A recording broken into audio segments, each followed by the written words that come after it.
It's huge. I mean, a little scary at the beginning of the week, but the fact he was able to go full go today and no restrictions on him is definitely a good thing for us. Cleared full practice, nothing holding him back, no chains. And I've watched the Deebo tape, and I thought Deebo looked rather good. If I was there, I would have been like, I'd have been smiling. I'd have been like, uh-oh, y'all messed up. Now, this lets me know that the injury that Deebo sustained in the Green Bay game, it was serious. But remember they said that he went into the locker room and started receiving treatment, which meant he could have came back and played in this game. But that he did come back. He came back and played like 5 more snaps. 5 more snaps, right. He couldn't move his arm, man. He could not move his arm. And if you saw any of the tape from practice yesterday, he's dancing, he's catching the ball, throwing the ball. Arm movement. That's the only thing I was looking for. Like I just wanted to see if he was throwing them bows. You know what I'm saying? So this is great news for the 49ers.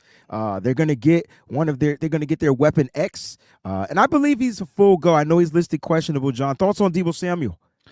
It's huge. And, I posted my big bet today. I put it on social media, 49ers by 6.5 points to cover the spread, which is 6.5, 7.5 different spots. But I waited to see if Deebo was going to play. Now, I was always confident Deebo would be a decoy at worst.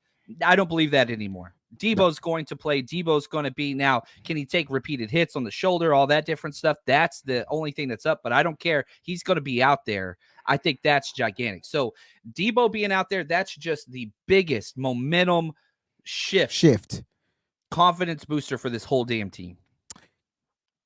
I know a lot of people feel like, the Niners, they have so many options, so many weapons. Is it safe to say that it's almost hard for the Niners to activate those weapons with any one of those pieces missing? I remember I would say, oh, we need Deebo to make the offense click. Oh, we need CMC to make the offense. Oh, we need George Kittle. We need Brandon Ayuk. You get where I'm going with this? I think we need them all, because if you take out Deebo, you take away stretching out the field this way, horizontally, right? If you take out Brandon Ayuk, well, you just took out your best weapon as a wide receiver, the guy that can route just about anybody up, the guy that's drawing the double teams. If you take out George Kittle, well, now you have your mismatch nightmare missing. You have your best run blocking guy out there on the football field, maybe next to Juwan Jennings. And so you're missing that element.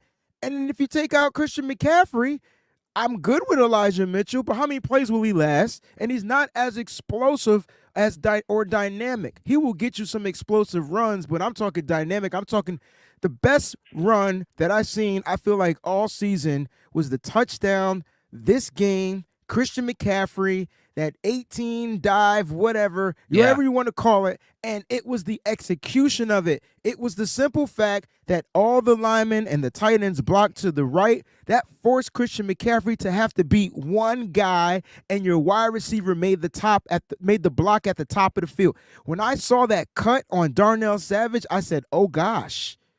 That was a cut. That's the Madden cut. That's what you want your running backs, one-on-one, bam. That probably had to be the best run that I've seen executed properly to a T. And guess who wasn't even on the field? George Kittle. Go figure. It's weird how it works. And, Charlie Warner, I know Jennings gets a lot of the credit, and rightfully so. That dude had a game. Charlie Warner has put together an amazing year. His best year of his career. Is this contract year for him, John? No, so he's going to be a free agent after this. After this season, that's what I meant. Yep, that's what I meant. Yeah, this is correct. His contract year. Sorry. He had 1 year he didn't play too much his rookie year. 2021 was awesome. Injured in the offseason 2022, terrible. And then this year was awesome. And so we'll see, because he's been a stud. I doubt we get to keep him, probably let him go, which sucks because he's finally lived into that tight end 2 role. He doesn't bring anything in the passing game, but you talk about he makes everybody else better. I agree 1,000%. But this is great news for 49ers faithful out there. You got your guy, Deebo Samuel.